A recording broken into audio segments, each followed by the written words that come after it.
him. I have his number. Is this motherfucker? Is he a household word? People seem to be talking about him. I turned around and there's a finger. That's his super finger. Sufi. That's a conglomerate. It's more money than Viacom. And I'm like, when did this happen?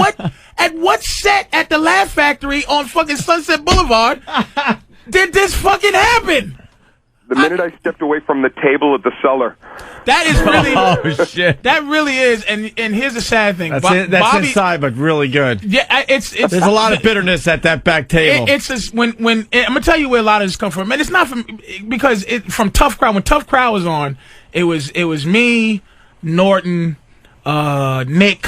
Colin, Voss. and we kind of got and Voss. And yeah, he made sure not to forget Voss because that's really you can feel it. And Voss, but we used to sit around and just like you stink, you loser, you this, you that, and a lot of comics are not privy to that shit. Like they don't like that whole loser, you suck, you ain't shit. So it's like let me get away from that and get into some positive thinking.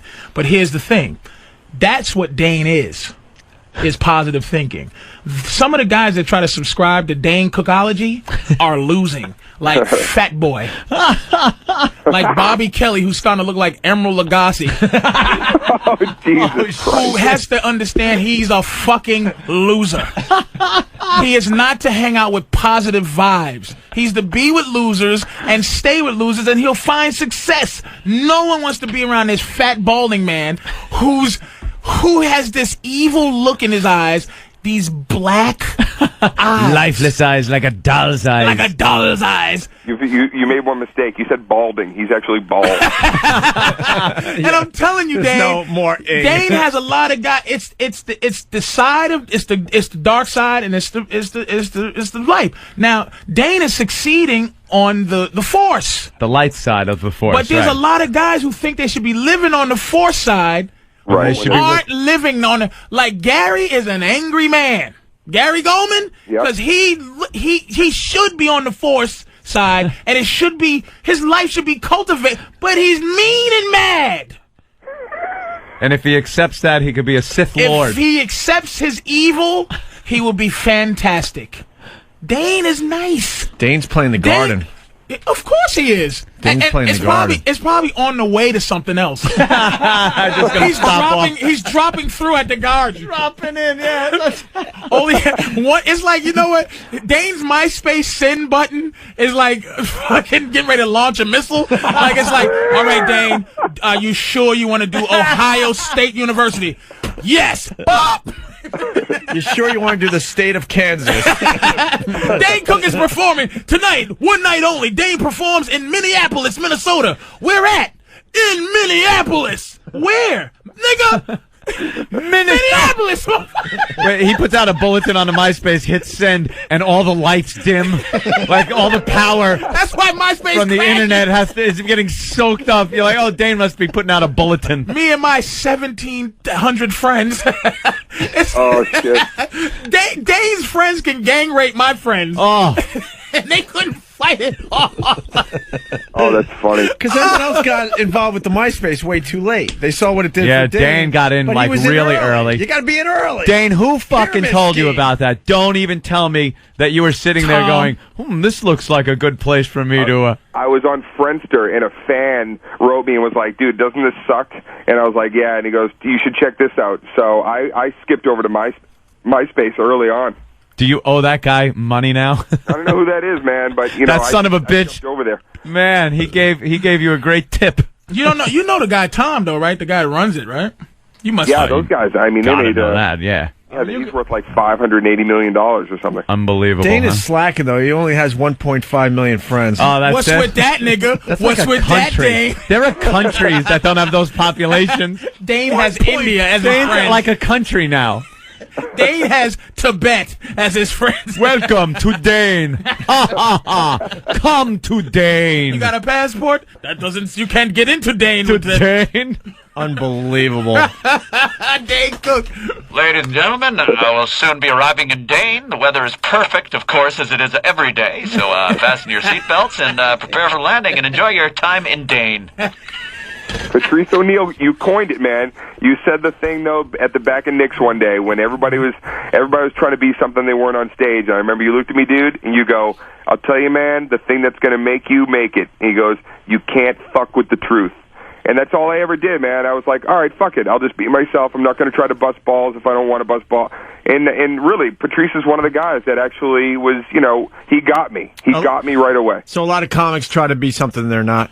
A lot of comics. That's why I tell. But I know how to make Bobby Kelly famous. See, Dane's fame is different than Bobby's fame. He's not. Like certain people have certain kind of fame, man. I could never be Dane famous. My personality would do something to horrifically fuck up my fan base. Like, I would just tell him, go fuck yourself with your goddamn finger. Stick these 2 sufis up your fucking cunt whore. Get out of my... You know what? I'm tired of the Madison Square Garden. It'll be 13,000 people going, what? Boo. He's having a nervous breakdown.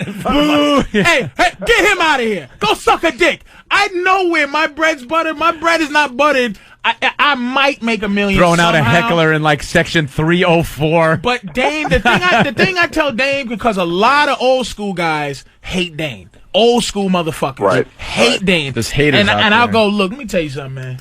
This motherfucker, and I say this, and this is not no bullshit, man. I don't, you know me, man. No. He's righteous. I say the motherfucker, we had a long talk. It's one of these long time ago. Last long talk we had. And Dane did 2 things. Well, I remember. I said, Dane, look, man, because he told me all this heavy shit about himself. I said, you don't talk about this shit on stage.